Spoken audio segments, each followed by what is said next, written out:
Live mula sa TV5 Media Center Reliance. Kasama ang buong puwersa ng News 5. Ito ang 28th KBP Golden Dove Awards at 13th Makatao Awards Best TV Newscast. Frontline Pilipinas. News 5 Exclusive. Legal wife, pinapatay umano ng kabit ni Mister. Pananambang sa biktima habang sakay ng e-bike sa pool sa CCTV. Mga turista na uwi naman sa trahedya island hopping. Isa-isang sinagip mula sa lumulubog nilang bangka. Pag-aresto kay dating Major General Romeo Boquis na balot ng tensyon. Abogado at iba pa niyang taga-suporta, galit na galit nang hindi sila payagang makalapit. Abogado kami! Abogado! Sabi yung PNP kami! Inspeksyon sa rutang daraanan ng traslasyon, pinangunahan ng bagong General Manager ng MMDA na si Nicolas Torre. Halik sa poon, may patutupad na pagbabago. Mga Pinoy sa Venezuela, inalerto ng DFA matapos umatake ang Amerika at lakbin ng kanilang presidente. Sa sports naman, TNT Tropang 5G at Barangay Ginebra nakaunang panalo na sa Solid 4 semifinals ng PBA Philippine Cup. Eto na nga, Penduko mapanood na mamaya sa Sine 5 Primetime Pasabog ng TV5.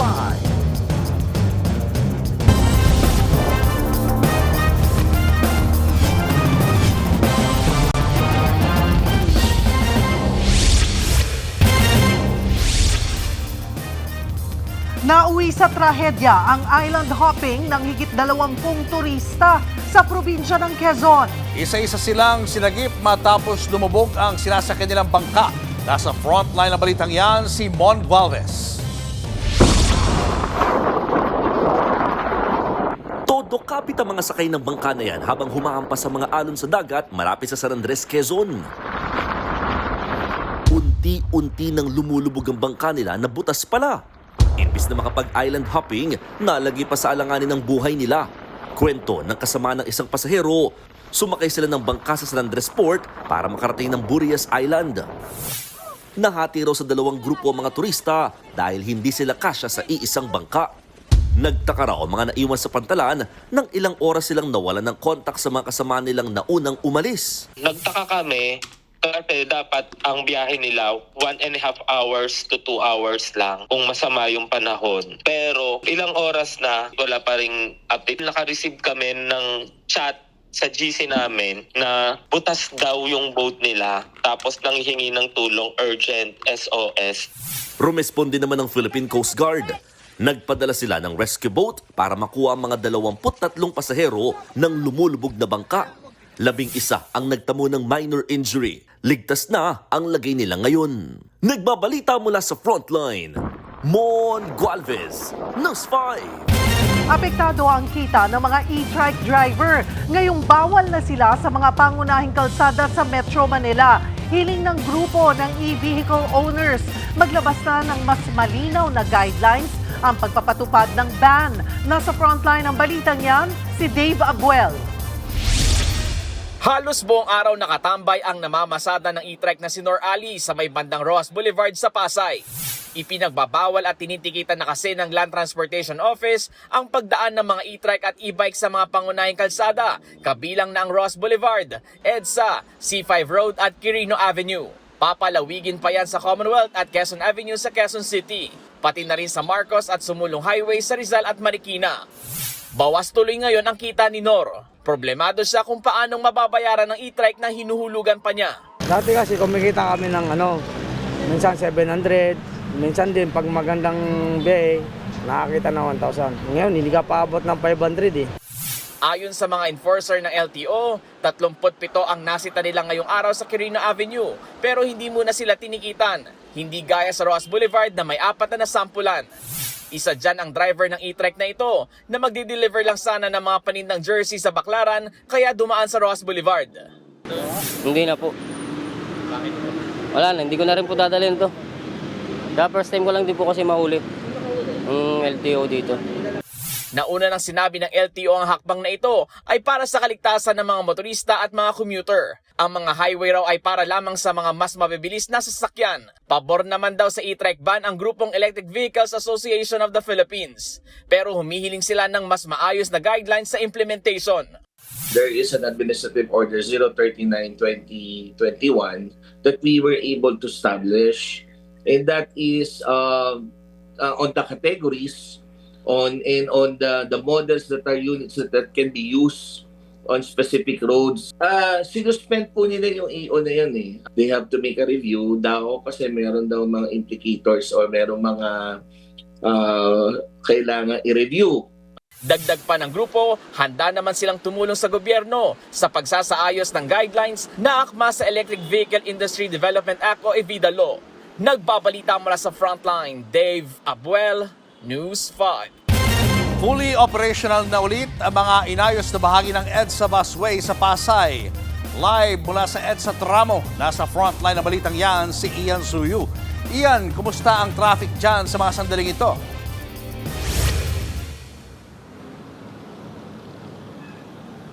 Julius, tapos na nga ang bakasyon at back to reality na yung mga kapatid nating trentahin na main characters. Balik trabaho na po talaga tayo mga kapatid. At sakto namang binuksan na sa publiko itong northbound at southbound ng EDSA busway para sa pagbabalik, eskwela at opisina. Sa halip na January 5, kahapon pa lang ay napakinabangan na ito ng mga bus at ibang mga sasakyan. Pinapayagan na rin dumaan dito. Fully operational na ang parehong northbound at southbound lanes ng busway. Mula yan sa Rojas Boulevard hanggang EDSA Orense sa Makati. Matatandaan nga na noong December 24 o mismong bisperas ng Pasko ay sinimulan ang Phase 1 ng EDSA Rehabilitation Project. Kung susumahin nga ay less than 2 weeks lang ang inabot para makumpleto itong mga bahagi ng busway na ito. Malaking bahagi yan kaya't natapos agad ang Phase 1 dahil dun sa Japanese material na ginamit nila, kung tawagin nga stone mastic asphalt. Mas matibay raw yan kumpara sa pangkaraniwang asfalto. Pangmatagalan din ito at mas mabilis matuyo, kaya naman nailatag at nabuksan kagad para sa mga bus natin yung mga kalsada na ito. Ayon sa MMDA, nung panahong sinimulan ang rehabs ng EDSA, marami sa ating mga kapatid ang wala sa Metro Manila dahil nga holiday vacation. Kaya naman, tamang panahon raw yan para gawin ito noong Disyembre dahil ang traffic volume ng EDSA nung ginagawa itong proyekto ay bumaba sa 200,000. Pakinggan natin ang pahayag ng MMDA. Nasunod lahat ang aming napagkasunduan with DPWH. As of this morning, cleared lahat and open yung karsada. Natapos po nila lahat ng target na gawain. Particularly yung road reblocking at yung asphalting ng carousel, yung portion ng bus carousel. So I encourage you to try it. Yun nga po yung sinasabi namin na ito yung tamang panahon talaga na gawin yung EDSA dahil halos kalahati ng ating mga kababayan siguro ay nasa abroad or nasa probinsya na. Solid na solid ang paggagawa, no? Unlike sa mga asfalto dati na parang nababakbak agad ang mga bato-bato maririnig mo sa fender mo, sa gulong mo na dumidikit. So wala nang ganun ngayon. Julius, ramdam naman daw kaagad ng mga driver at commuter ang pagbabago sa biyahe lalo't wala na daw lubak sa mga kalsada. Narito ang pahayag ng mga nakausap nating commuters at drivers. Wala nang traffic masyado. Yung maganda doon. Medyo napapabilis dahil nga maganda na yung daan. Okay naman dahil mabilis naman tapos patag na, hindi kagaya nung nakaraan na talagang bako-bako yung kalsada. Sa Quezon City hindi naman po kami apektado nung. Basta't importante nga hindi lang kinukutong yung budget. Oo. Mapabilis ang trabaho pag may budget. Julius, sa halip nga na 2 taon, pinaiksi sa 8 buwan na lamang itong proyekto para mabawasan ang abala sa publiko. Nakatipid rin daw ang gobyerno sa proyektong ito dahil sa halip na 17 bilyong piso ang budget dyan, natapyasan yan para sa 6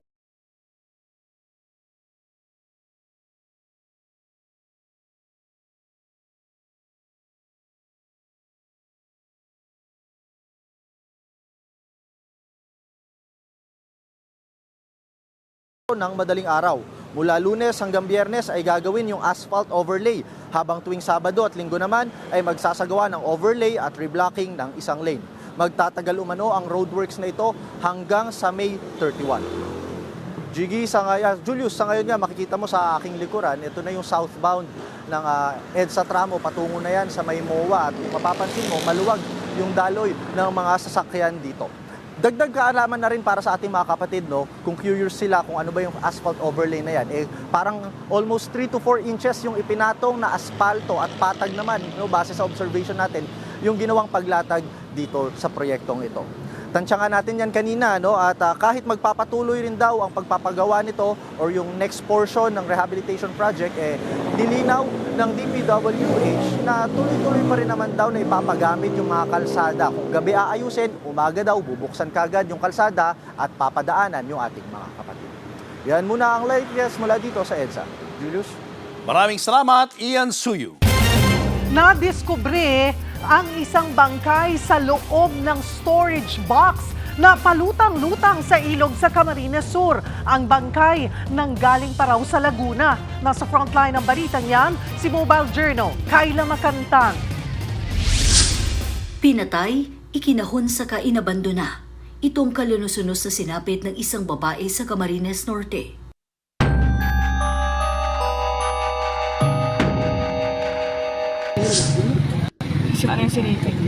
January 2, alas 7 ng umaga, idinulog ng mga residente ng Purok 1 sa mga pulis ang kahina-hinalang storage box na basta na lang daw itinapon sa Pinagwarasan Bridge sa Basud. Bandang alas 4:30 daw ng madaling araw, narinig ng ilang residente na may hinihilang tila mabigat na bagay sa tulay. Pagkatapos, may sasakyang humarurot. May mga witness din po tayo na nakakita na itinapon po ito. Dahil po din po sa medyo madilim yung lugar, kaya hindi nila nakilala yung suspect. At meron din po itong possible na getaway vehicle. Palutang-lutang na storage box ang dinatnan ng mga pulis sa ilog.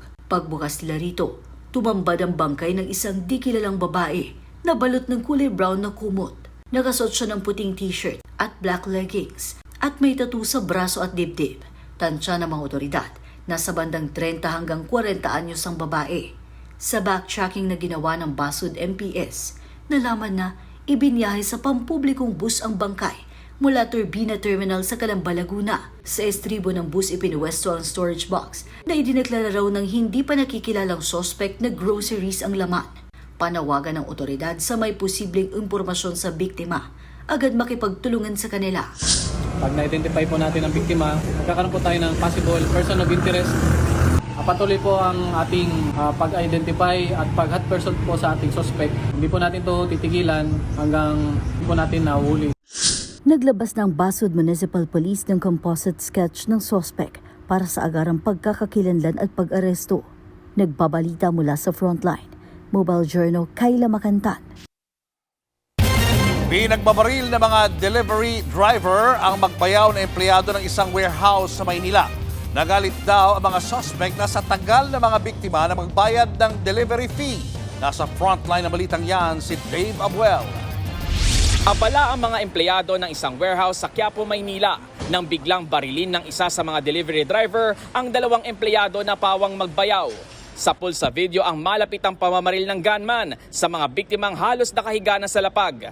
Hindi na nakunan ang mga sumunod na eksena. Sa investigasyon, nag-deliver ng parcel ang magkapatid sa warehouse. Matagal daw magbayad ang mga receiver, kaya ang mga suspect nag-follow up sa mga biktima.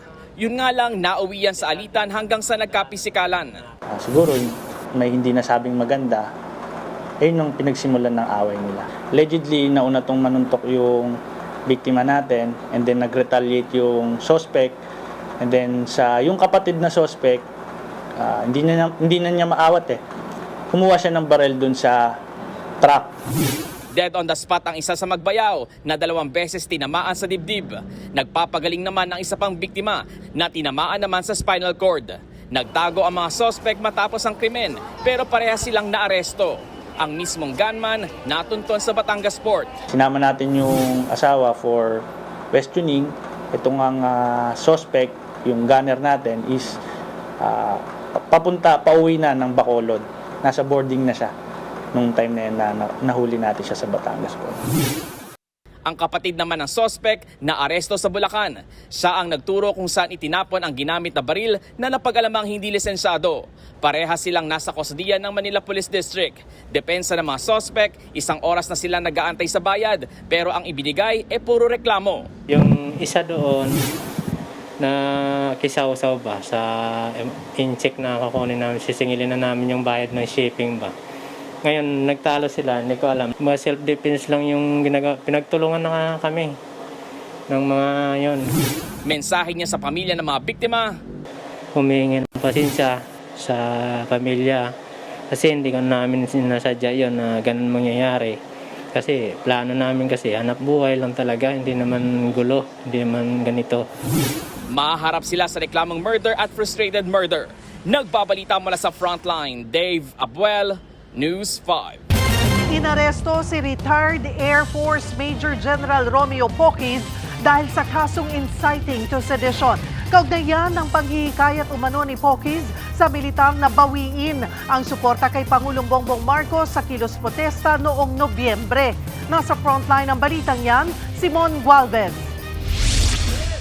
Bantay sarado ng mga police retired Air Force Major General Romeo Poquiz habang palabas sa NAIA Terminal 3. Agad siyang inaresto ng PNP-CIDG pagkalapag sa bansa mula sa flight galing Bangkok, Thailand. Sandali pa nga niyang itinasang kamay habang nakaposas. Hindi tuloy maiwasang maglabas ng sama ng loob ng mga abogado ni Poquiz na hindi piniyagang makalapit sa kanilang kliyente. Abogado kami! Abogado! Sabi namin yung kliyente namin! Kahit mga kasamahan ng retiradong general, nagalit na rin. Huwag tayong susunod sa illegal na order! Kayo ang nakapagpatpat ng tama, hindi mali! Pero wala itong nagawa at agad idiniretso si Poquiz sa Camp Crame. Git ng mga polis, wala silang nilabag sa pag-aresto kay Poquiz. Hinahanap po yung abogado kaso they are not around during that time.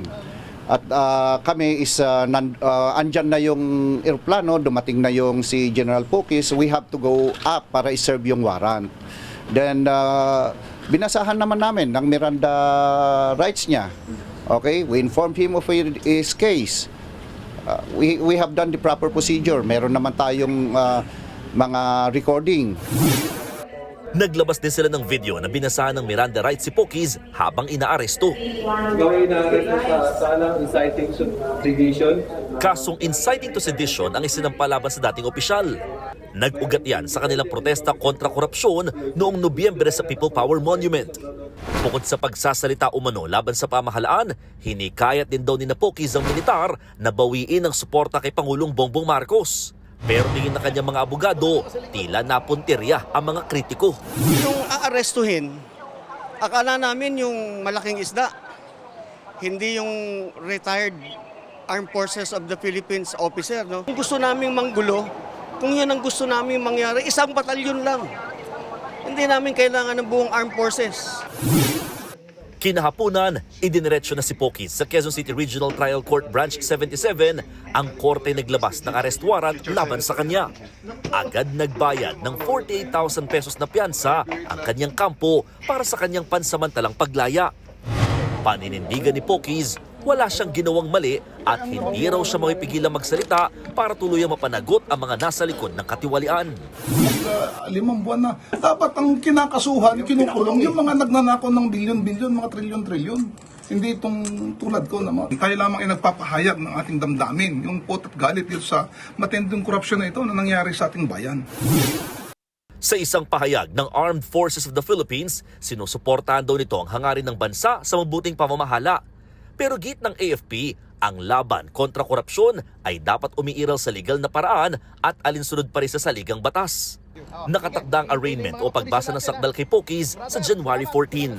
Pangamba pa ng kampo ni Poquiz dahil sa pagkasampa ng kaso at pagkakaaresto sa retiradong opisyal, posible magdulot daw ito ng intimidation at takot sa iba pang pupuna o magsasalita laban sa pamahalaan. Nagbabalita mula sa Frontline, Mon Gualvez, News 5. Tinanggal ni Pangulong Bongbong Marcos ang higit 92 billion pesos na halaga ng unprogrammed appropriations sa 2026 national budget.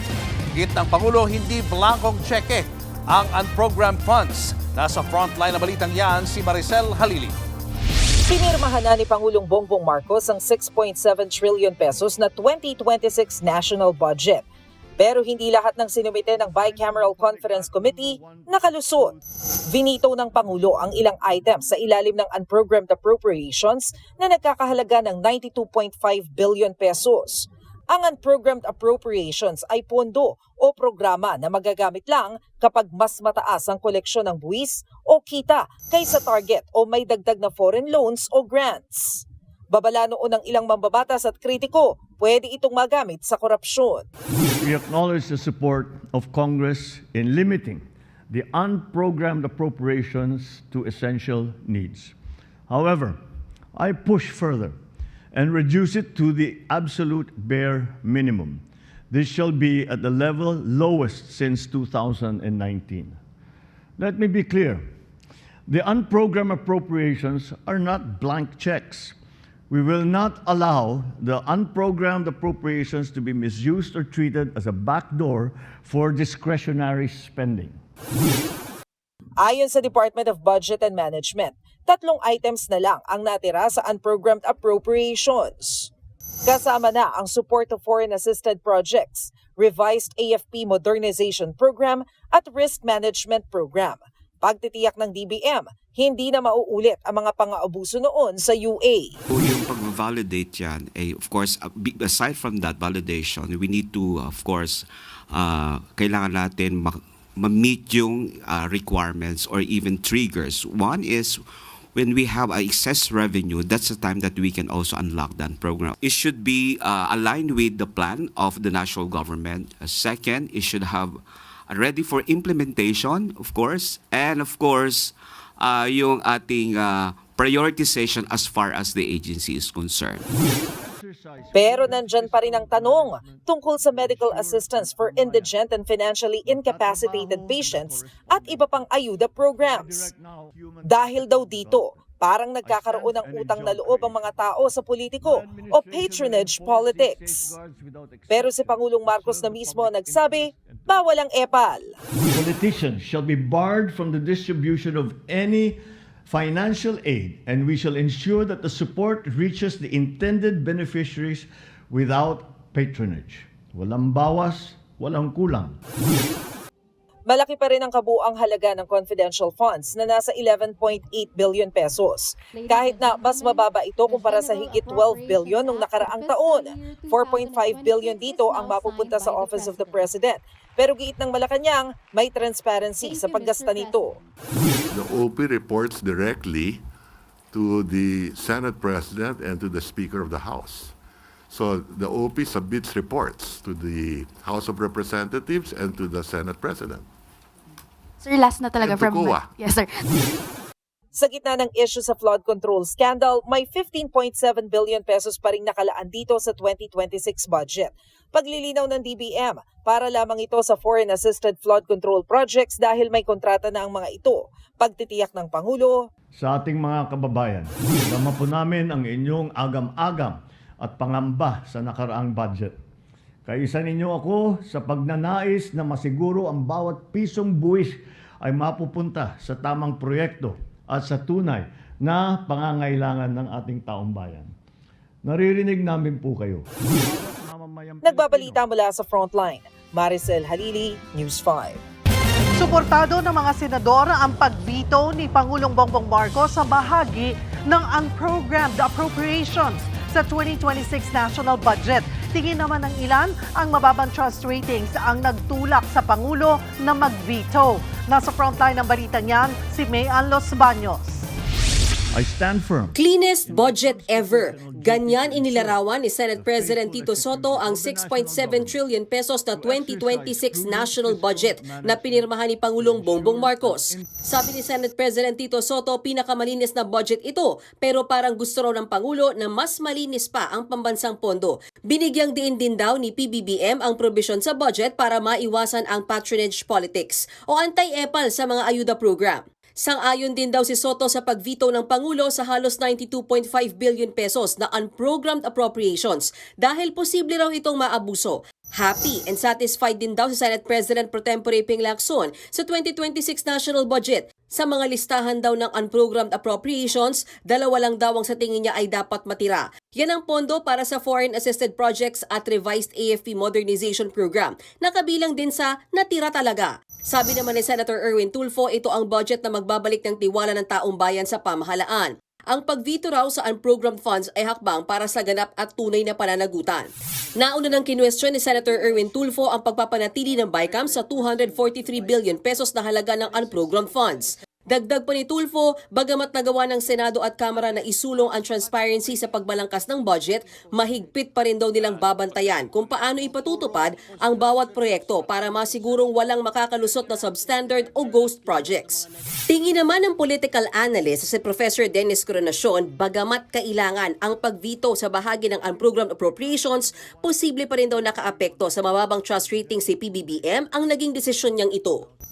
Siguro naging recently baka naging concern na rin ng Pangulo yung kanyang mababang ratings. Kaya siguro naisip niya na rin yan since wala pa naman siyang hindi niya ma-address yung panawagan, yung demand ng mga tao na gawing accountable yung mga big fish na inaasahan pa nung yung pinangako niyang December 15 na petsa. So since hindi niya nagawa yun, so he's probably thinking of another way to address yung issue ng corruption. Suportado rin ni Senator Bam Aquino ang paglagda ni PBBM sa 2026 national budget. Ang sektor daw kasi ng edukasyon ang nakakuha ng pinakamalaking budget na nakakuha ng 1.3 trillion pesos. Sabi naman ni Executive Secretary Ralph Recto, kabilang sa navito ang SAGIP Funds o Strengthening Assistance for Government Infrastructure and Social Program. Pero ayon kay Senator Wen Gatchalian, sa Senado pa lang, tinanggal na nila ang SAGIP Funds kaya hindi raw ito kasama sa navito ni PBBM. Paliwanag ni Gatchalian, nakita raw kasi nila na posibleng pagmulan ito ng korupsyon, lalo sa flood control projects. Tiniyak naman ni Gatchalian na makikipag-ugnayan sila sa ehekutibo para sa maayos sa pagpapatupad ng 2026 budget. Nagbabalita mula sa Frontline, Mean Los Baños, News 5. Showbiz, eto na nga! Mga kapatid, eto na nga ang mga maiinit na showbiz balita ngayong Lunes. Nalito ang ilang netizen sa post ng aktres na si Claudine Barreto. Sa post kasi ng aktres, sinabi po niyang, "I need 3 espressos. Santino dislocated his left knee. Please pray for him." Quote unquote. Hindi raw na-gets ng netizens. Una, kung ano ang connect ng picture ni Claudine. Pangalawa, magkakapiraw ba muna o magdadasal? Lalo pang ipinagtaka ng followers si Claudine ang comment niyang "love you" sa sariling post, na para bang kausap niya ang sarili. Deleted na po ang post na yan. Pero eto pa nga, nag-trending din ang comment niya sa isang random guy sa Threads. Sabi po niya, she is 46, single but happy. Late last year nang malink si Claudine kay Milano Sanchez na kapatid ng broadcast journalist na si Corina Sanchez. Eto pa nga, bagong taon, bagong series to binge watch na naman mga kapatid. At bago nyo pa man yan mapanood, may nakakakilig na mensahe ang mga bida. Nasa frontline na balitang yan, si MJ Marfori. Hi MJ, I think you're on mute. Gaano ka excited? Ganito lang naman. Dahil nga New Year, syempre, ito todo ang kilig sa buena manong romcom ng 2026. At ang bida, match made in heaven, kapatid! Si Kim Son Ho at Go Young Jung sa highly anticipated series na Can This Love Be Translated? At syempre, exclusive silang nakatsikahan ng News 5. At speaking of kilig, alam mo ba na walang direct translation ng Tagalog word na ito? Kaya naman si Kim Son Ho, na translator din ng role, inarte na lang para sa News 5. Hong cute! Ang Can This Love Be Translated ay tungkol sa top actress na si Cha Moo-hee at sa kanyang multi-language translator na si Joo Ho-jin. Lagi silang magkasama pero super challenge na aminin ang feelings nila sa isa't isa. Pero off-camera, wala raw silang keme o hiyaan. 일단 Everyone she works with, every member of the crew, she's a very open and approachable person. So before we would shoot a scene, we would go there, to move around, get a sense of the ground, touch different objects, and talk about, should we do it this way? How about this? And so we were able to communicate before we went into the shooting process, and I think that led to a very organic chemistry. Sa inang dalawa, ironic daw na ang pinakamahirap i-translate ayon sa kanila ay ang the language of love. 사랑이라는 감정 Love itself is definitely difficult to translate, but when it comes to talking about how much do you love somebody, I feel like it's a very tricky thing to translate in between languages, because in Korea, we use the expression, I love you until death, or to the point where I die.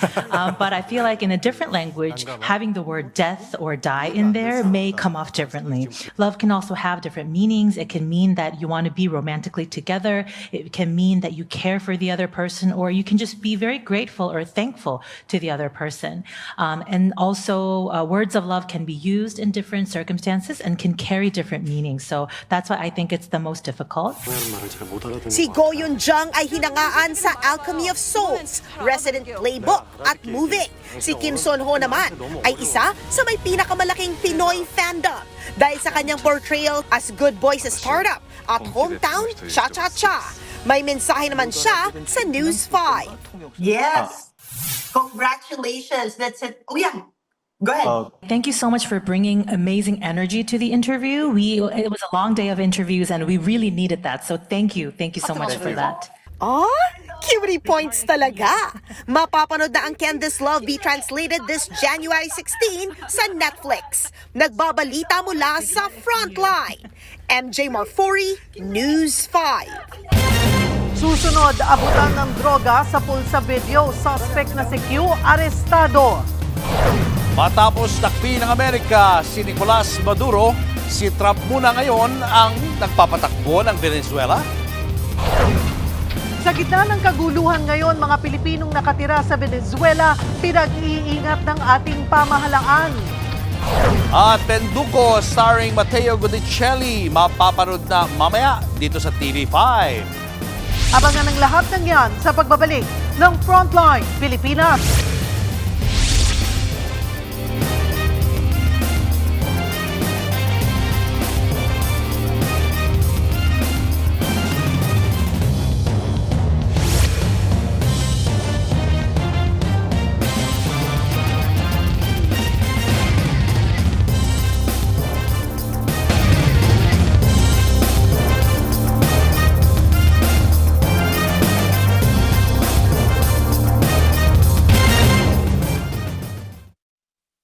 Mga kapatid, Julius Babaw po, nasa Middle East o saan mang dako ka ng mundo, manatiling may alam at may pakialam sa mga mainit na balita dito sa ating bansa.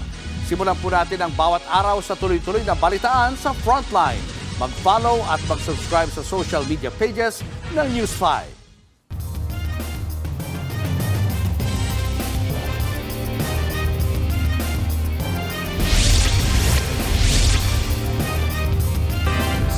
Padre Jesus Nazareno, sinasamba ka namin.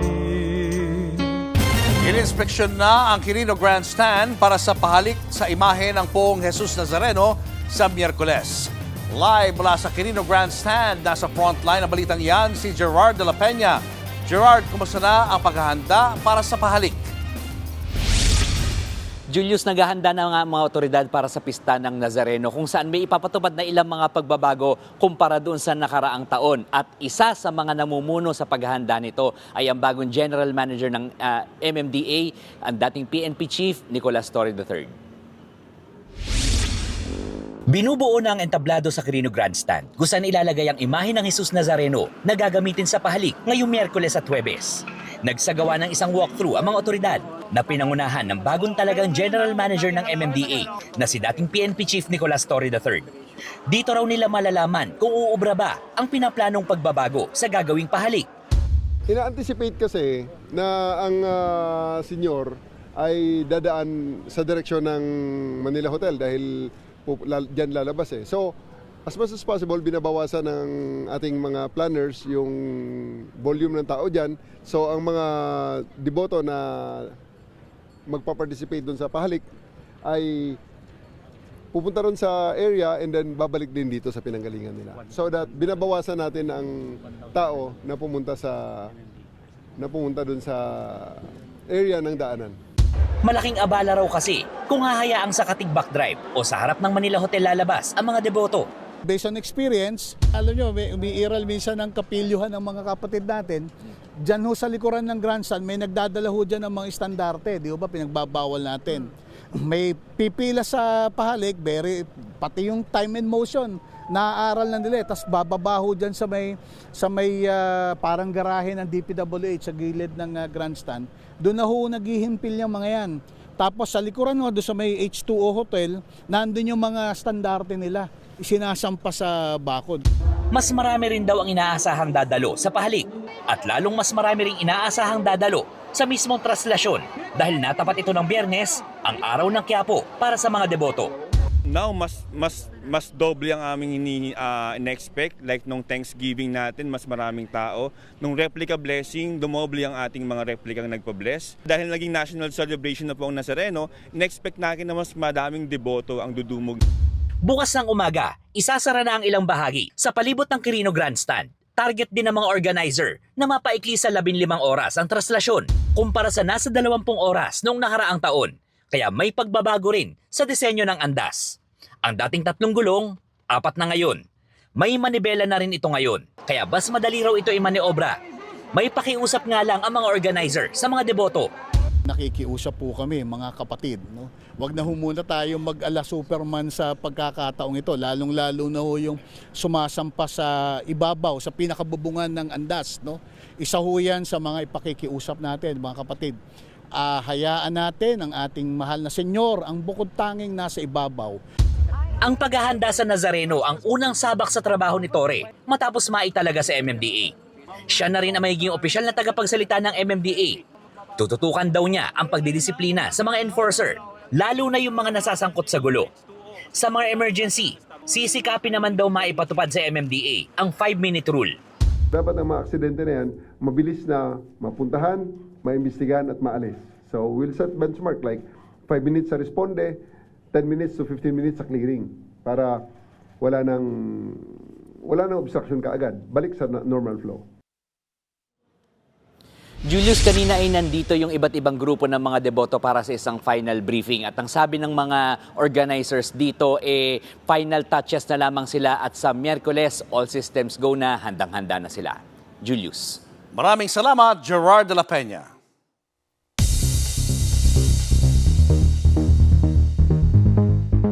Ang Amerika na raw muna ang in charge sa Venezuela ayon yan kay US President Donald Trump. Kasunod yan ng pag-aresto ng Estados Unidos kay Venezuelan President Nicolas Maduro. Ang buong detalye nasa Frontline News Abroad ni Rainiel Pawid. Mistulang mga bulalakaw ang surprise airstrike ng US military sa Higuerote Airport sa Venezuela madaling araw nitong Sabado. Inatake rin ng militar ang pantalan ng La Guaira at binomba pati ang capital city na Caracas.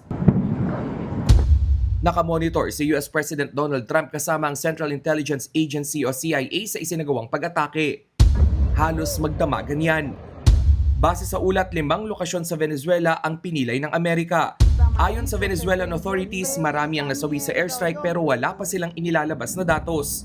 Dahil dyan, nagdeklara ng state of emergency ang kanilang gobyerno. Pero makalipas ang ilang oras, nagpost ng picture si US President Donald Trump. Ang Venezuelan dictator na si Nicolas Maduro, naka-blindfold, nakaposas at may noise-canceling earmuffs. Kasama sa hinuli ang Venezuelan First Lady na Cecilia Flores. Parehas silang dinala sa New York sa Amerika. Pagbaba ng eroplano, nakaposas pa rin si Maduro habang pinaliligiran ng US officials. Sa isa pang video, makikitang naglalakad si Maduro sa hallway ng US Drug Enforcement Administration. Kasalukuyang hawak ng Metropolitan Detention Center sa Brooklyn ang Venezuelan President at ang First Lady. Nakatakda silang humarap sa korte ngayong araw. Ayon sa US Department of Justice, naharap sila sa kasong narco-terrorism conspiracy, cocaine importation conspiracy, possession of machine guns and destructive devices, at conspiracy to possess machine guns and destructive devices. Nagugat ang tensyon na ito dahil sa umunoy drug smuggling boat sa Eastern Pacific at Caribbean Sea. September nang unang magsagawa ng missile attack ang Amerika. Ang tanong ngayon, sino ang magiging leader sa Venezuela? Inappoint ng Korte ng Venezuela bilang interim president ang kanilang vice president na si Delcy Rodriguez.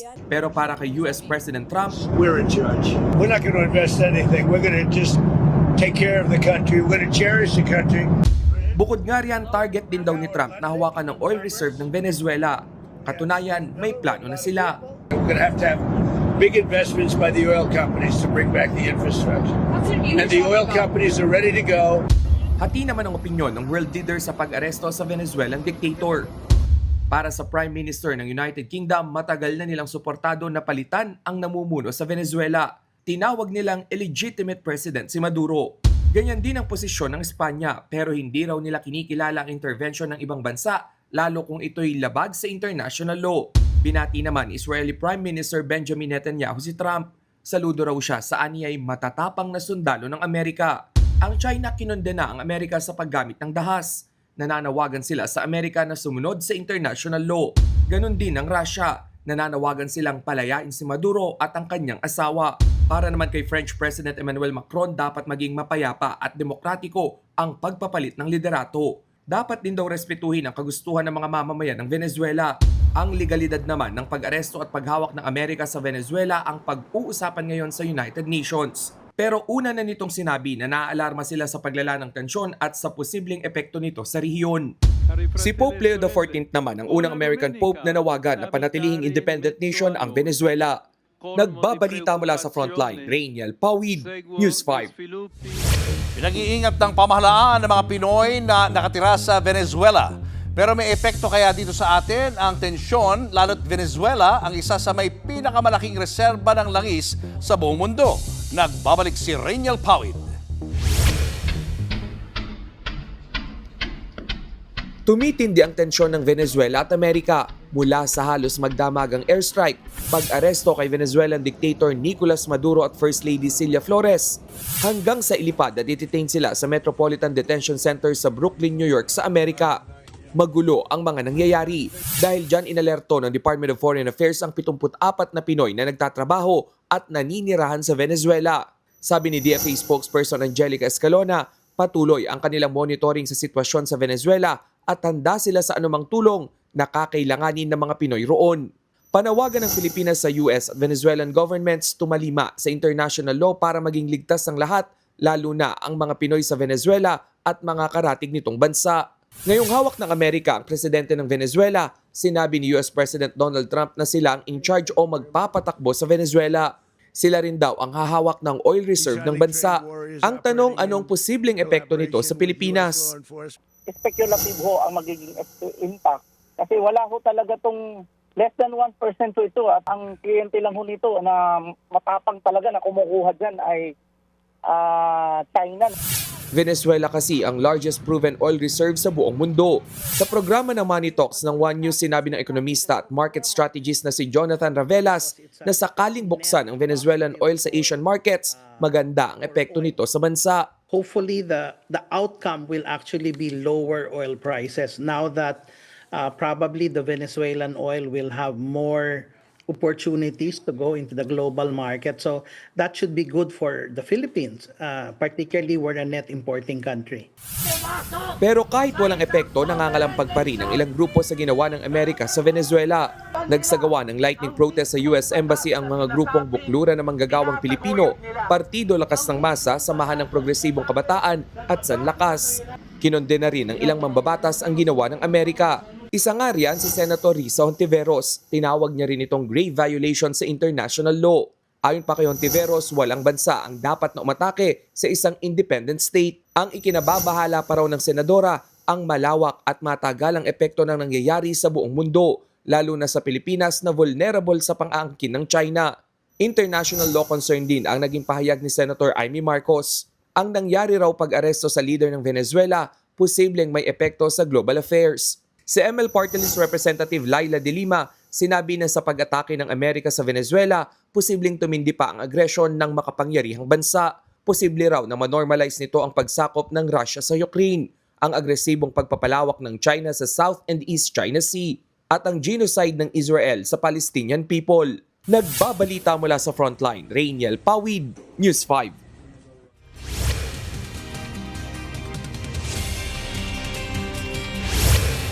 Weather update tayo mga kapatid. Meron tayong panibagong binabantayang low pressure area sa labas ng ating Philippine Area of Responsibility. Ito po ay huling namata ng Pag-asa sa layong around 625 kilometers south-southwest ng Pag-asa Island, dyan po sa Kalayaan, Palawan. Ito po ay nasa labas ng ating Philippine Area of Responsibility at medyo mababaw po ito. Hindi natin ito inaasahang maging bagyo at hindi rin natin ito inaasahang makapasok sa loob ng ating Philippine Area of Responsibility. Pero yung kanyang trough ay nagpapaulan po sa ilang bahagi ng Palawan, Basilan, Sulu at Tawi-Tawi. Ito namang shear line at ang ating easterlies ang nagpapaulan sa ilang bahagi ng ating bansa at ito pong northeast monsoon o yung ating amihan ang nagdadala po ng patuloy na malamig na panahon sa malaking bahagi po ng Luzon. Kasama na po dyan ang Metro Manila. Dahil po sa ating easterlies, meron po tayong mataas na tsansa ng pag-ulan sa ilang bahagi ng Mindanao, particularly sa rehiyon ng Caraga. Kasama na po dyan ang Northern Mindanao. Ito naman po Zamboanga Peninsula, Basilan, Sulu at Tawi-Tawi ay apektado ng trough ng ating binabantayang low pressure area. Kasama na po dyan ang Palawan. Samantalang ang natitirang bahagi ng Visayas, particularly ang Eastern Visayas, mataas din po ating tsansa ng pag-ulan dulot ng ating easterlies. Nag-extend naman yung epekto ng ating shear line dito po sa mga areas ng Palawan, ilang bahagi ng Western Visayas, particularly sa Isla ng Panay, kasama po dyan ang Antique, Marinduque, kasama na rin po dyan ang Romblon, ilang bahagi ng Mindoro, kasama na rin po dyan ang Laguna, Cavite at Batangas, lalong-lalo na sa area ng Quezon at Bicol Region. Samantalang ito pong ating amihan ay nagdadala po ng maulap na panahon at posibleng may hinang pag-ulan sa mga kabundukan ng Cordillera. Pakakadagdag po yan sa lamig, kasama na po dyan ang area ng Baguio City, maging dito sa area ng Aurora, Isabela at area po ng Cagayan. Dahil ka sa ating shear line, meron po tayong nakataas na meron tayong nakataas na rainfall advisory o meron tayong inaasang 50 hanggang 100 millimeters o moderate to heavy rains. Dito po sa ilang areas ng Bicol Region, kasama po dyan ang Camarines Norte, Camarines Sur, Catanduanes, Albay at Sorsogon. Dito nga sa Metro Manila, magpapatuloy po ang maliwalas na panahon, lalong-lalo na tuwing umaga hanggang tanghali. Pero pagsapit ng hapon, nagiging maulap po ang panahon natin at possible po yung ating mga isolated na may hinang pag-ulan lamang dahil nga medyo malamig na yung ating panahon. At sa mga papasok nga ng medyo maaga, nahihirapan tayong maligo dahil magpapatuloy pa rin po yung ating malamig na panahon, lalong-lalo na sa gabi at madaling araw. Kaya ugaliin po natin ang pagdadala ng anumang pananggalang sa lamig, lalong-lalo na sa mga walang kayakap sa gabi at madaling araw, at para makaiwas na rin po tayo sa sakit, kagaya po ng meron ako, ubo at sipon, at yung ating lamig ng panahon po, magpapatuloy pa yan o lalamig pa po ang ating panahon hanggang katapusan ng January hanggang unang bahagi ng February. Diyan po natin nararamdaman yung ating peak ng lamig ng panahon. At bababa na po yan pero mag-extend pa po yan hanggang huling bahagi ng February at unang bahagi ng Marso hanggang pumasok na po ang panahon ng tag-init. So maganda pa rin po tayo sa magpapatuloy na malamig na panahon. At yan po ang latest sa ating lagay ng panahon. Muli ako po ang inyong weather frontliner, Alvin Pura, na lagi may panahon para sa iyo. Susunod, News 5 exclusive. Babaeng nagmaneho ng e-trike, tinambangan ng riding in tandem. Kapit ng kanyang mister, hinihinalang nasa likod ng krimen. Dating Senador Bong Revilla naghain ng counter affidavit kaugnay sa flood control project. Wala raw sapat na ebidensya laban sa kanya. At Boss Toyo, nakuha na ang first ever MVP trophy ni Junmar Fajardo sa halagang 160,000 pesos. Ang perang yan mapupunta sa mga binagyo. Yan at iba pa sa pagbabalik ng Frontline Pilipinas.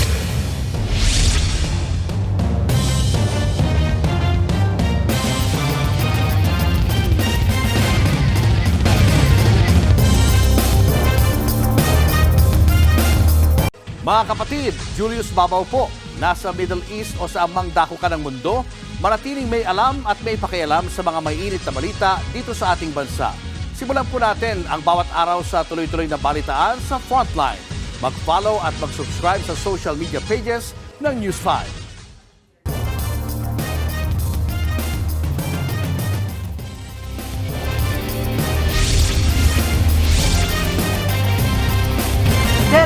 arrival sa ospital ang isang ginang matapos pagbabarilin ng riding in tandem sa Imus, Cavite. Person of interest sa krimen ang nagselos daw na kabit ng kanyang mister. Nasa frontline ng balitang yan, si News 5 Mr. Exclusive, Gary De Leon. Sa pool sa CCTV ang pagdaan ng e-trike na ito sa isang subdivision sa Imus, Cavite. Maya-maya, hinabol ito ng riding in tandem at malapitang pinagbabaril ang babaeng driver. Agad tumakas ang riding in tandem. Huminto naman ang e-trike at nahulog ang ginang na driver. Bumaba naman at humingi ng tulong ang 15 anyos na binatilyong anak ng biktima. Naisugod pa sa ospital ang ginang pero dead on arrival siya.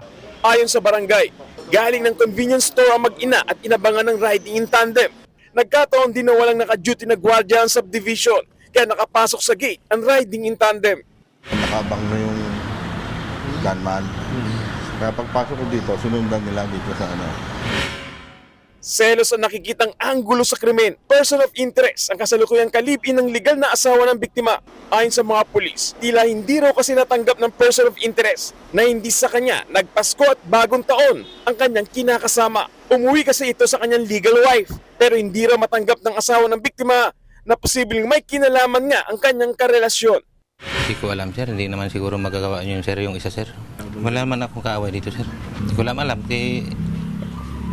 Alam niya man na andito ako, sir. Ipinasyalan ko tong anak ko, sir. Sarili ko namang anak.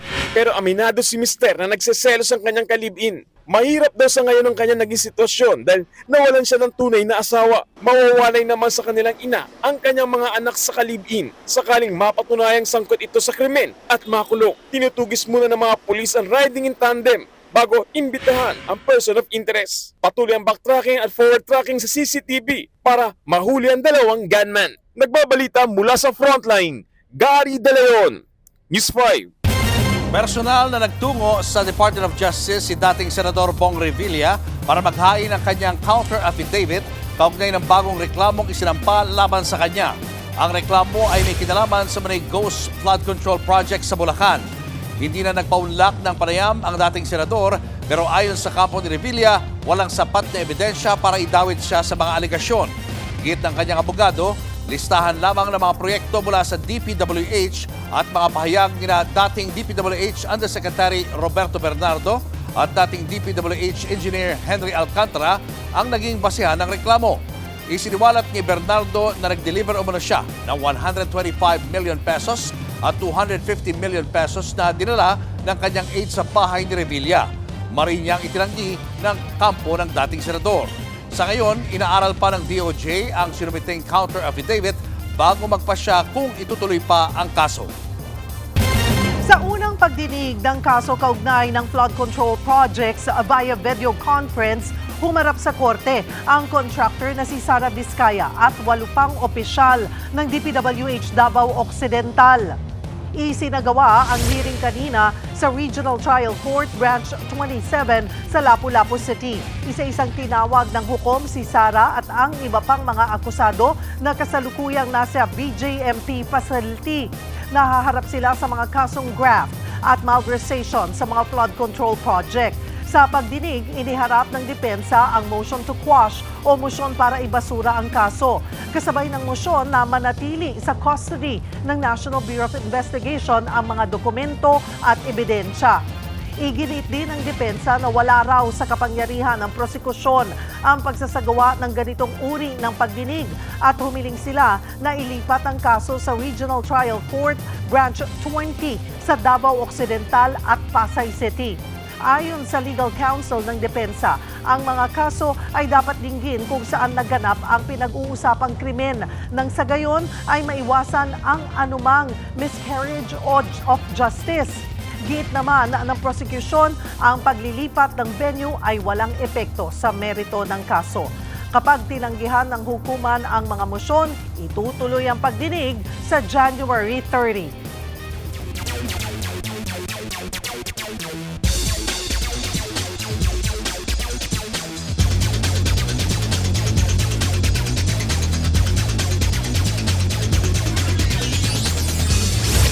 Naka-first blood na ang TNT tropang 5G at Barangay Ginebra sa tapatan ng Solid 4 sa PBA Philippine Cup Semifinals.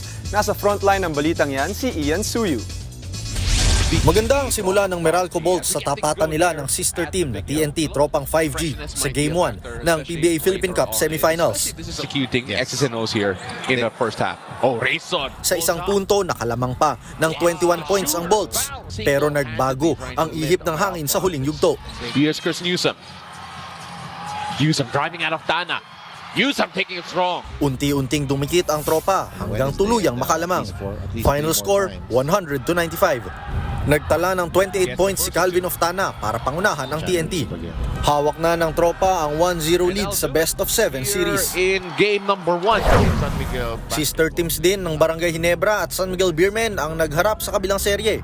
Pangmalakasan ng laro ni 9-time MVP Junmar Fajardo na nagpakawala ng double-double performance with 27 points at 23 rebounds. That's a 1-point edge for Ginebra after that layup. Pero never say die ang Barangay. Nag-step up ang bench players ng Ginebra para makuha ang panalo 99-90. Pinutol nila ang 10-game winning streak ng Beermen. Top scorer si RJ Abarrientos matapos kumana ng 23 puntos at 7 assists off the bench. Maganda rin ang performance ni Scotty Thompson na nagtala naman ng 22 points. You don't win very many games when Junmar has, 27 points and 23 rebounds. You don't beat San Miguel very often, so, this was one we had to really battle. We're happy to be able to pull this one out despite Junmar having a big game. Samantala, nanood naman ang fan na natulak ni RJ sa gitna ng celebration ng panalo nila sa quarterfinals kontra Converge Fiber Xers noong nakaraang linggo. Biro sa kanya ni RJ. Sorry, paharang-harang ka kasi. Binigyan pa siya ni RJ ng bola pagkatapos ng laban. Tuloy ang race to golden glory ng Solid 4 sa darating na Miyerkules. Nagbabalita mula sa frontline, Ian Suyu, News 5. Susunod, abutan ng droga sa pulsa video. Suspect na si Q, arestado. At unang panalo ngayong bagong taon, Alex Ayala at kaduo niyang si Eva Jovic, wagi sa isang tournament sa New Zealand. Tutok lang mga kapatid, magbabalik pa ang Frontline Pilipinas.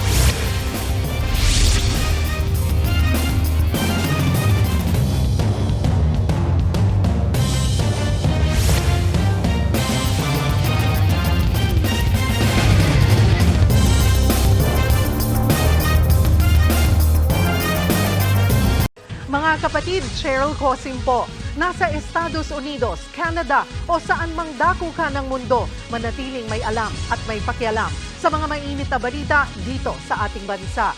Simulan natin ang bawat araw sa tuloy-tuloy na balitaan sa Frontline. Mag-follow at mag-subscribe sa social media pages ng News 5.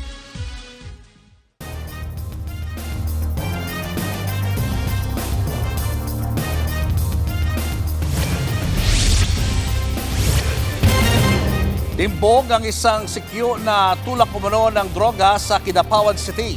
Ang suspect dati na raw nakatakas sa mga otoridad. Aniya sa frontline sa balita si Bril Montalvo ng News 5 Mindanao. Makikita sa video na ito ang pagdating ng riding in tandem sa tabi ng isang nakahintong rider. Binuksan ng lalaking nakaitim ang U-box ng kanyang motor na tila may kinukuha. Habang bumaba naman ang angkas ng isa pang motor at lumapit sa lalaking nakaitim. Okay, ayun na, nag-istoryahan na sa pusher buyer. Makalipas ang ilang minuto, nag-abutan na sila. Tura na, nadawat ng kwarta. Maya-maya, sumugod na ang ibang pulis na nakasibilyan. Ang mga eksenang iyan, bypass operation pala noong nakaraang Lunes ng hapon sa National Highway ng Barangay Poblacion, Kidapawan City. Kinilala ang suspect na si Muhammad Salik Yacob, 33 years old, isang CQ. Nakuha sa kanya ang isang sachet ng shabu at 1,000 pesos marked money. Matagal na natin siya minamanmanan kasi yung subject person na ito is isa din ito sa drug personality na subject dito sa Kidapawan City. Ito na ang ikalawang bypass operation sa suspect. Ang una ay natakasan ito nang malamang mga pulis ang kanyang katransaksyon. Galing umano ng Maguindanao ang mga supply ng suspect at binibenta niya sa kanyang mga parokyano sa lugar. Aminado naman ang suspect na nagbebenta siya at gumagamit rin siya ng iligal na droga. Nandito kami sa kulungan, pinagsisihan namin na. Kaya nandito kami ngayon, ma'am, para anuhin namin yung mga kasalanan namin. Nakakulong na ang suspect at nasampahan na rin ang reklamong paglabag sa Comprehensive Dangerous Drugs Act of 2002. Nagbabalita mula sa Frontline, Bril Montalvo, News 5, Mindanao.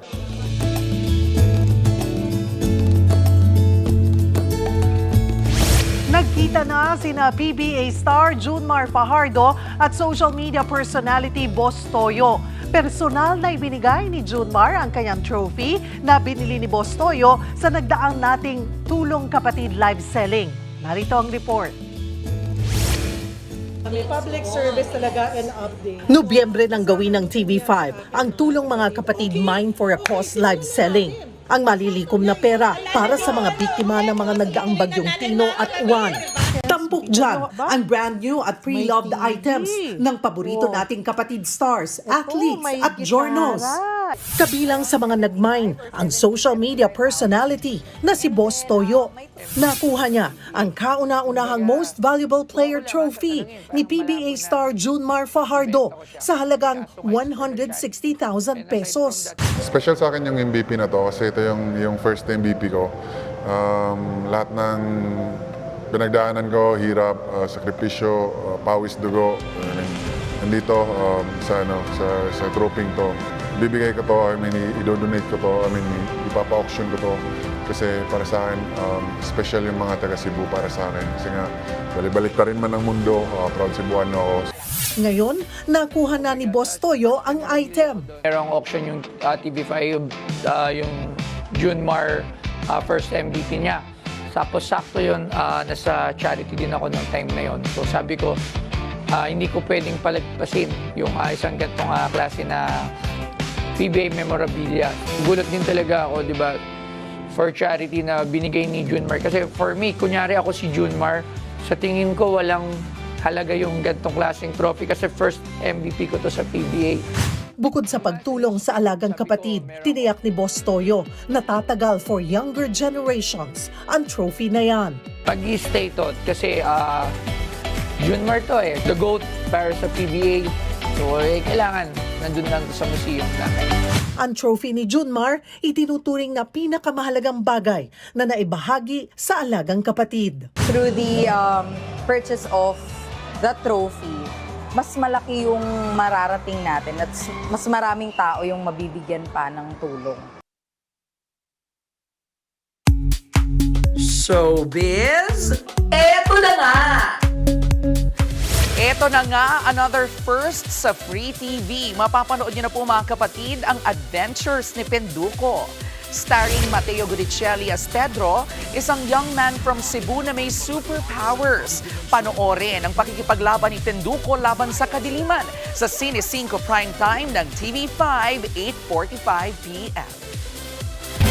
Susunod sa Pulsa CCTV, magkasintahang menor de edad na sakay ng motorsiklo sumalpok sa truck. At unang panalo ngayong bagong taon, Alex Ayala at kaduo niyang si Eva Jovic, wagi sa isang tournament sa New Zealand. Tutok lang mga kapatid, magbabalik pa ang Frontline Pilipinas.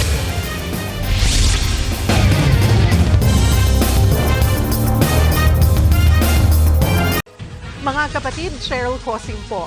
Nasa Estados Unidos, Canada o saan man dako ka ng mundo, manatiling may alam at may pakialam sa mga maiinit na balita dito sa ating bansa. Simulan natin ang bawat araw sa tuloy-tuloy na balitaan sa Frontline. Mag-follow at mag-subscribe sa social media pages ng News 5.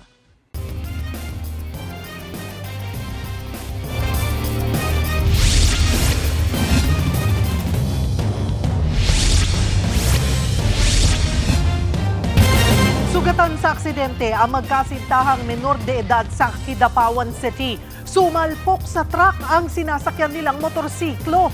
Yan at iba pang disgrasya sa Frontline report ni Gary De Leon. Sa kuha ng CCTV, makikitang patawid ang intersection ng truck na ito sa Barangay Paco, Kidapawan City. Pero bago pa man makalampas, Nabangga ito ng humaharurot na motorsiklo. Sa lakas ng impact, dumilapon ng magkasintahang menor de edad na sakay ng motor. Napagalamang walang suot ng mga helmet ang mga menor de edad. Agad silang nilapitan at tinulungan ng mga residente. Patuloy na nagpapagaling sa ospital ang dalawang menor de edad. Sa investigasyon ng mga pulis, mabilis ang takbo ng motor bago pa dumating sa intersection. Hindi niya natansya na may paparating na may magkocross na sasakyan. Kaya before pa man siya makabrake, hindi na iwasan yung canter at nabangga sila. Nagkaaregluhan na din ang dalawang panig. Kumandusay naman ang rider na ito matapos bumangga sa kasalubong na pampaserong bus sa Braulio, Duali, Davao del Norte. Wasak naman ang harapan at nabasag ang windshield ng bus. Sa investigasyon, papunta sana ng Davao City ang bus at pagdating sa intersection ay bigla itong pumasok sa linya ng motorsiklo kaya nangyari ang salpukan. Nadala sa ospital ang sugat ng rider. Nagkaareglo na ang dalawang panig. Bumaligtad naman ang isang pickup truck na ito sa National Highway sa Pantukan, Davao de Oro. Ayon sa pulisya, lumampas ang pickup sa gilid ng kalsada at nawalan ito ng kontrol hanggang sa bumangga sa Center Island. Mabilis din umano ang pagpapatakbo ng babaeng driver nito. Isinugod sa ospital ang driver ng pickup habang ligtas naman ang 7 iba pang sakay nito. Nakadapat wala ng buhay ang babaeng ito sa Batmangon, Leyte, Enero 2 ng gabi. Nakandusay rin ang kanyang asawa sa di kalayuan. Yan ang sinapit ng mag-asawa matapos magsalpukan ang sinasakyan nilang motorsiklo at pickup truck. Bali po yung dalawang sasakyan galing Batmangon puntang Tacloban City. Pagdating po nila doon sa area ng Barangay Governor Haro, bali po yung motor bumanda na napunta sa bandang gitna. Iba dapat sa yun doon sa outer lane dapat yon. Ayon sa pulisya, nasilaw ang driver ng pickup sa kasalubong na sasakyan kaya hindi niya nakita ang kasunod na motor. Sa lakas ng impact, tumilapan ng motor pati ang mga sakay nito. Ligtas naman ang 9 na taong gulang na anak ng mga biktima. Agad dinala sa ospital ang bata at nagpapagaling na. Nasa kustudiya na ng pulis ang driver ng pickup. Maharap siya sa reklamong reckless imprudence resulting in multiple homicide at damage to property. Nagbabalita mula sa Frontline, Gary De Leon, News 5. Sa ibang balita, hindi kontento ang ilang mambabatas sa pinirmahang 2026 national budget ni Pangulong Marcos. May kongresista pa ngang balak itong questionin sa Korte Suprema. Nasa frontline ng balitang yan si Marian Enriquez. Nakahanda ng questionin ni House Senior Deputy Minority Leader at Caloocan Representative Edgar Erice ang 2026 national budget na pinirmahan ni Pangulong Bongbong Marcos. Ang dahilan, nananatili pa rin ang bilyon-bilyong pisong unprogrammed appropriations sa kabila ng ipinagmamalaking veto ng Pangulo. Bagamat tinanggal ni Pangulong Bongbong Marcos ang 92 billion pesos na unprogrammed appropriations, mahigit 150 billion pesos pa rin ang nananatili sa pinirmahang 2026 General Appropriations Act. Para kay Erice, malinaw ang issue. Labag umano sa saligang batas ang anumang uri ng unprogrammed appropriations o mga proyektong walang malinaw at tiyak na mapagkukunan ng pondo. Giit niya pa, may desisyon na ang Korte Suprema ukol dito, partikular ang PhilHealth ruling na nagsasaad na unconstitutional ang lahat ng anyo ng unprogrammed appropriations. Nagda-draft na ngayon ng petisyon ang kampo ni Erice at hinihintay na lamang ang opisyal na kopya ng GAA na pirmado ng Pangulo bago ito ihain sa Korte Suprema.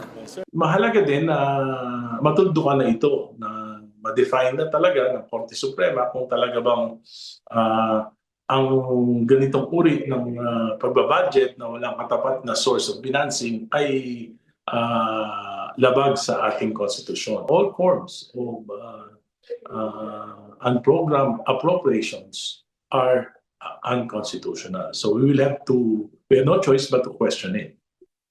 Para naman kay House Deputy Minority Leader at ML Party List Representative Leila De Lima, hindi sapat na depensa ang pagvito ng ilang bahagi ng unprogrammed appropriations. Aniya, maituturing itong shadow pork dahil wala itong tiyak na pinagkukunan ng pondo, nakakaiwas sa mga safeguard ng konstitusyon at isinusuko ang kapangyarihan ng Kongreso sa diskresyon ng ehekutibo.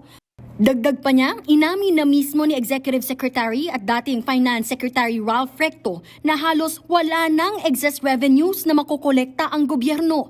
Kaya tanong ni De Lima, kung halos wala nang sobrang kita, anong pera ang gagastusin sa unprogrammed appropriations?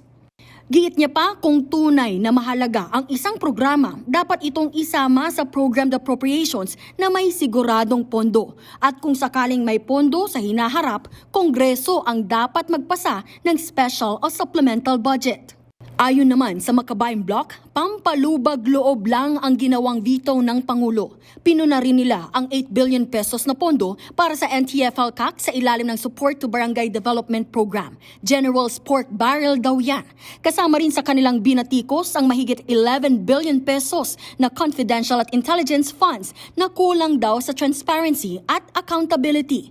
Maging ang umano'y lumobong band-aid assistance programs gaya ng AYIX, MAYIFIP at TUPAD ay tinawag nilang instrumento ng patronage politics. Hindi raw yan pang matagalang solusyon sa kahirapan, kawalan ng trabaho at kakulangan sa serbisyong pangkalusugan. Sa huli, giit ng mga kritiko ng budget, walang pagbabago, walang reforma at walang hustisya, kundi pagpapatuloy lamang ng sistemang matagal ng salot sa bansa. Nagbabalita mula sa Frontline, Marian Enriquez, News 5. Susunod, posibleng onsehan sa illegal drug trade na uwi sa pamamaril ng isang magkasintahan sa Kidapawan City. At bagong taon, may mga bago ring love life. Abangan ang lahat ng yan sa pagbabalik ng Frontline Pilipinas.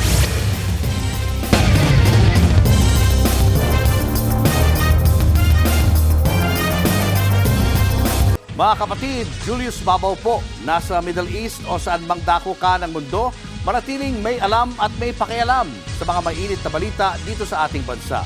Simulan po natin ang bawat araw sa tuloy-tuloy na balitaan sa Frontline. Mag-follow at mag-subscribe sa social media pages ng News 5.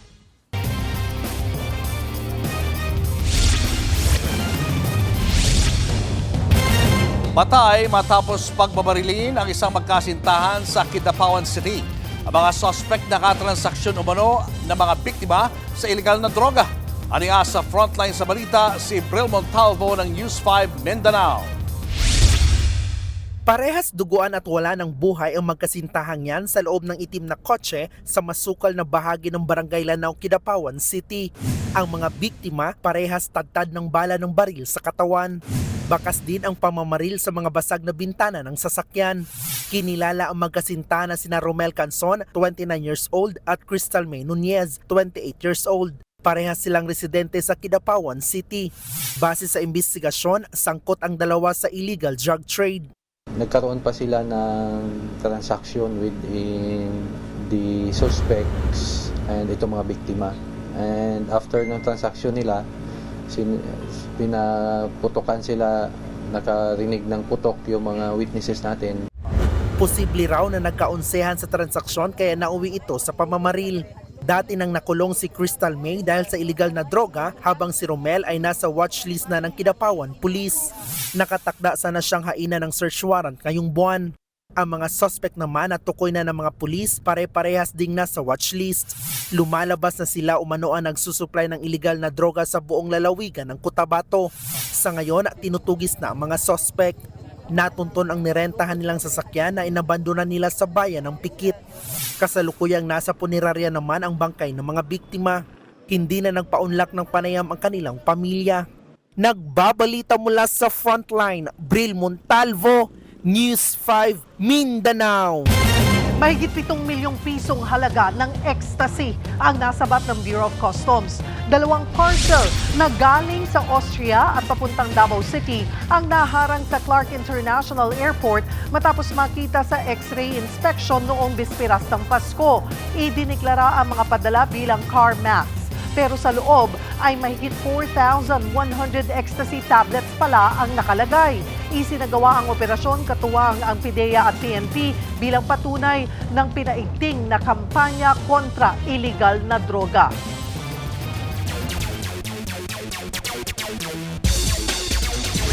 Ginulat na naman ni Pinay tennis sensation Alex Ayala ang mundo matapos talunin sa doubles match si former world number 1 Serena Williams.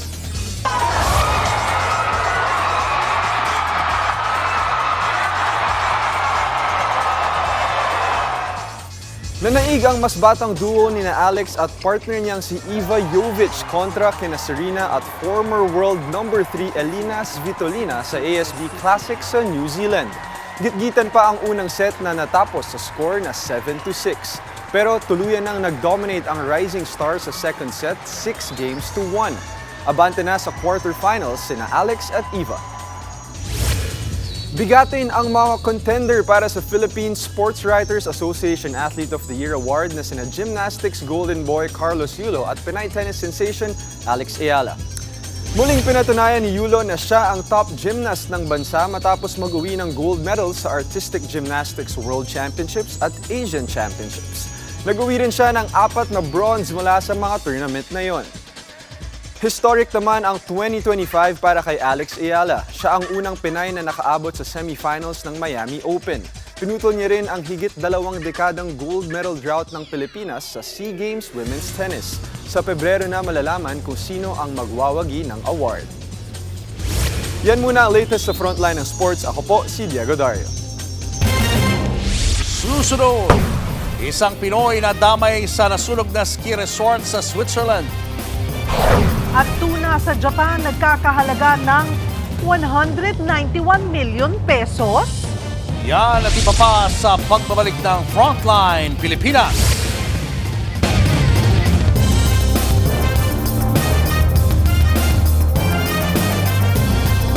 Mga kapatid, Julius Babaw po. Nasa Middle East o sa amang dako ka ng mundo, manatiling may alam at may pakialam sa mga mainit na balita dito sa ating bansa. Simulan po natin ang bawat araw sa tuloy-tuloy na balitaan sa Frontline. Mag-follow at mag-subscribe sa social media pages ng News 5.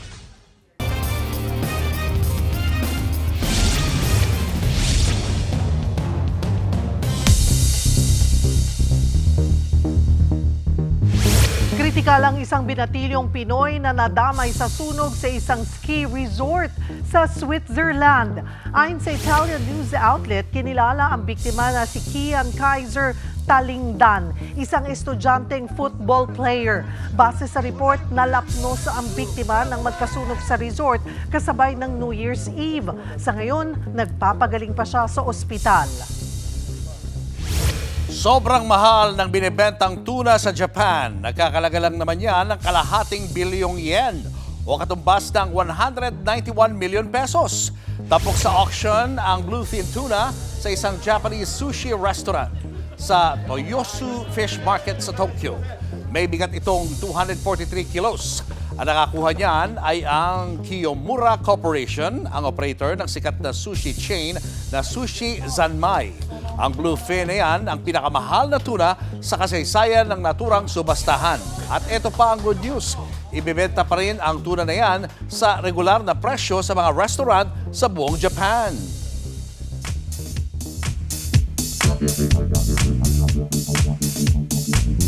Mga kapatid, sa Biyernes, January 9, muli pong uusad ang andas ng Poong Jesus Nazareno para sa taunang traslasyon.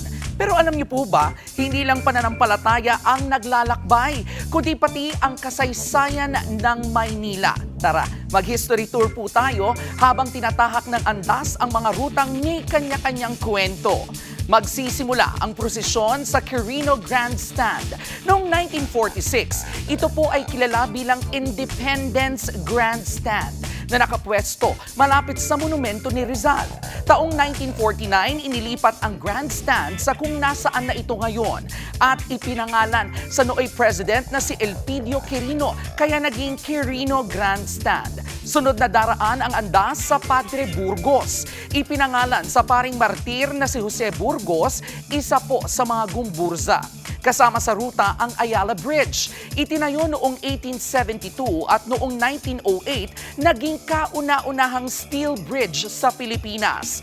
Ang next stop naman ay ang Palangka Street na dating Calle Etchage. Pinalitan bilang parangal kay Carlos Palangka Sr., ang unang Chinese consul ng bansa noong 1899. Sunod naman po sa Quezon Boulevard.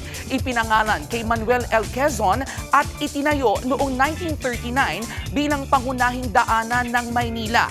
Makikita rin ang kalyeng may Espanyol na pangalan, Duque de Alba, Castillejos, Parneshoa at Carcel. Ang Carcel po ay Spanish word ng bilangguan. Daraan din ang andas sa Plaza del Carmen na sinasabing most beautiful park noong araw. Sa Bilibid Viejo na ang ibig sabihin ay luma. Villalobos, ipinangalan sa Spanish navigator na si Ruy Lopez de Villalobos. At sa Plaza Miranda, ipinangalan naman kay Jose Sandino E. Miranda, dating Secretary of the Treasury.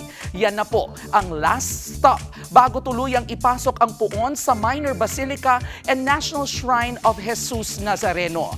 Sa traslasyon, hindi lang po pananampalataya ang umuusad, para rin itong lakbay kasaysayan na nagpapakita kung sino tayo bilang Kristiyano at bilang Pilipino. Dahil bawat kanto, may kwento. Kaya habang sumusunod ang milyong-milyong deboto, sumasabay din tayo sa kasaysayan na gaya ng kay Alaman ay kay Yamanan. Susunod, hanggang kailan kaya tatagal ang iyong 2026 fitness goals? At kapatid actress Andrea Brillantes at Marco Gumabaw may bagong love life ngayong bagong taon. Tutok lang mga kapatid, magbabalik pa ang Frontline Pilipinas.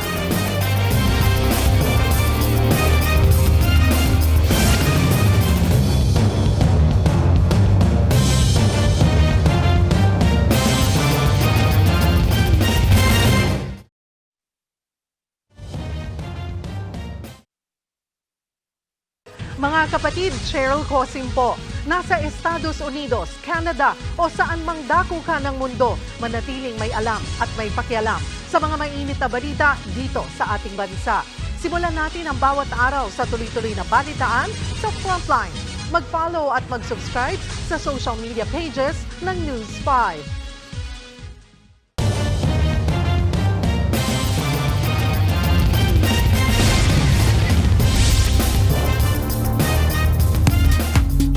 Showbiz, eto na nga! Mga kapatid, eto na nga.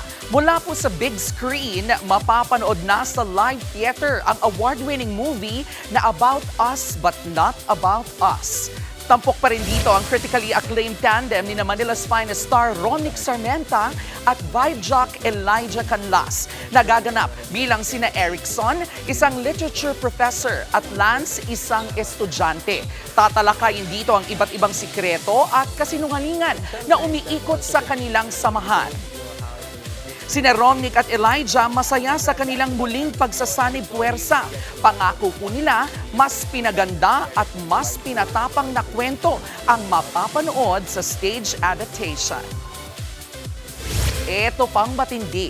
Walang confirmation pero wala rin pong denial sa usap-usapang new love ni kapatid star Andrea Brillantes. Sa isa sa mga New Year post ni Blythe, kayakap niya ang guy na say ng netizens ay ang basketballistang si Francesco Juan na rumored boyfriend di umano ni Blythe. Pero habang walang pahayag si Blythe, abangan ang upcoming kapatid serye niyang A Secret in Prague alongside Enrique Hill. Abay si Marco Gumabaw naman, nalilink sa online personality na si Yuki Takahashi. Umugong ang balita matapos i-post ni Yuki ang holiday recap photos kasama po si Marco. Nag-comment din dyan si Marco with 3 red hearts. Huling nakarelasyon ni Marco si Christine Reyes. At yan nga po ang ating mga maiinit na showbiz update at kay Alaman ngayong Lunes. See you tomorrow mga kapatid. Ako po si Jervy Wrightson. Bagong taon na naman ha, kaya marami ang nagsisimula ng kanilang Balik Alindog program ngayong 2026. Balik Alindog, Doc. May mga tips ang isang expert kung paano magsisimula sa inyong fitness journey nang hindi masyadong gumagastos. Nasa frontline na balitang yan si Mobile Journal, Denise Valdez-Sancho. New Year, new me na raw ang mantra ni Enzo. Napasarap daw kasi ang kain niya nitong December, dahilan kung bakit tumaas ang timbang niya. Ang December kasi sa atin parang cheat month yan eh. Hindi yan cheat days eh. Mula sa dating nasa 50 kilos, pumatak na sa 89 ang timbang niya noong holiday. That's why this 2026... And then meron tayong target na toning, weight loss, and then talagang maging fit. Si Imelda naman na nasa balik-alindog era na rin matapos manganak, sinimula na rin ang pag-exercise. So gusto ko pa rin mag-live longer yung life ko kasi nga, tawag dito, bata pa yung anak ko. Sa tala ng Department of Health, as of December 31, 2025, pumatak na sa 288 cases ang kabuang bilang ng stroke, heart attack at bronchial asthma. Ayon sa strength and conditioning coach na si Pawix Aguirre, it's never too late para sa mga natatakot at hindi alam kung paano simula ng fitness journey nila. Hindi rin daw kailangang gumastos ng malaki. Run, walk, get your 10,000 steps every day. And then, of course, third, you can do your bodyweight exercises at home. I don't know how to do things, right? Well, of course, YouTube's free also, so you can just search. Big factor din daw ang reason mo to stay fit para maging committed. It's a trend. It's a thing every New Year that happens all the time. But I think I won't say it's a problem, but the thing is, people just looks at it in a very short term manner. What's that bigger why? What's your biggest vision? I think it's always on that. What's your vision for yourself, probably, and not only for yourself but for the people that you're surrounded with. Nagbabalita mula sa Frontline. Mobile Journal Denise Valdesancho. Abangan niyo ulit kami bukas dito sa TV5 sa 1PH RPTV, True TV at 105.9 True FM. Kami ang inyong kapatid sa balitaan at public service. Walang iwanan sa Frontline, Pilipinas.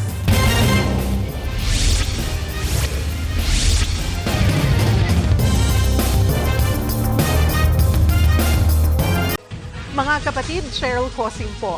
Nasa Estados Unidos, Canada o saan man dako ka ng mundo, manatiling may alam at may pakialam sa mga maiinit na balita dito sa ating bansa. Simulan natin ang bawat araw sa tuloy-tuloy na balitaan sa Frontline. Mag-follow at mag-subscribe sa social media pages ng News 5.